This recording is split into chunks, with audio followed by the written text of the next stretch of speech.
battlefield where the ground trembled beneath the thunder of tanks and the air echoed with the cries of the wounded.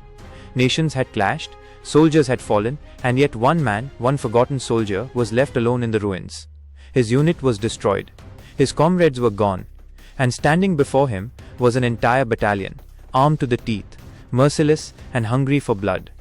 But what they didn't know was that this man carried something far stronger than bullets, far sharper than steel. He carried the fire of survival, the memory of his brothers in arms, and the unbreakable will of a heart that refused to surrender. As night fell, the enemy army moved in, believing this lonely soldier would break like dry wood under their boots. But the darkness was his ally. With every shadow he became invisible. With every sound he became the storm.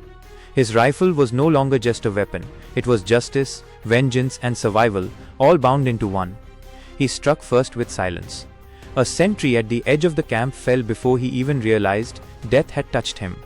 Another soldier, searching the darkness, found nothing but the cold kiss of a knife. Fear spread like poison among the enemy ranks, because they realized they were not hunting him, he was hunting them.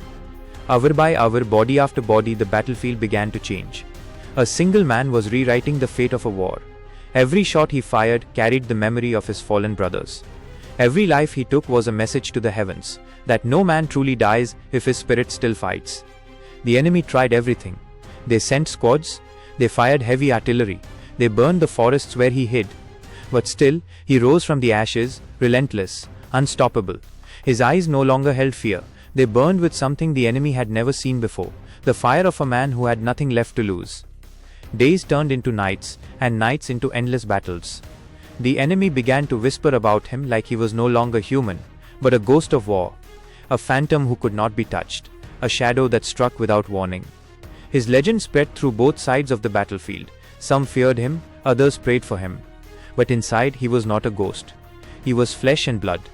He carried wounds that bled, memories that cut deeper than any knife, and a heart that cried for the brothers he lost.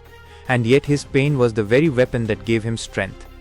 One night, surrounded on all sides, he stood alone against an entire regiment. The moon above watched silently, as bullets rained like storms. But this soldier, this one man, moved like lightning. He used every ounce of skill, every drop of courage, every memory of his fallen comrades to keep fighting.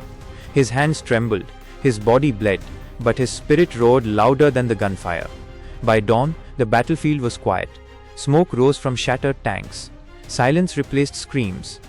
And in the middle of it all stood one man, covered in blood and ash, still breathing, still alive. Around him lay the bodies of an army that believed numbers could crush spirit. This was no longer just a war story.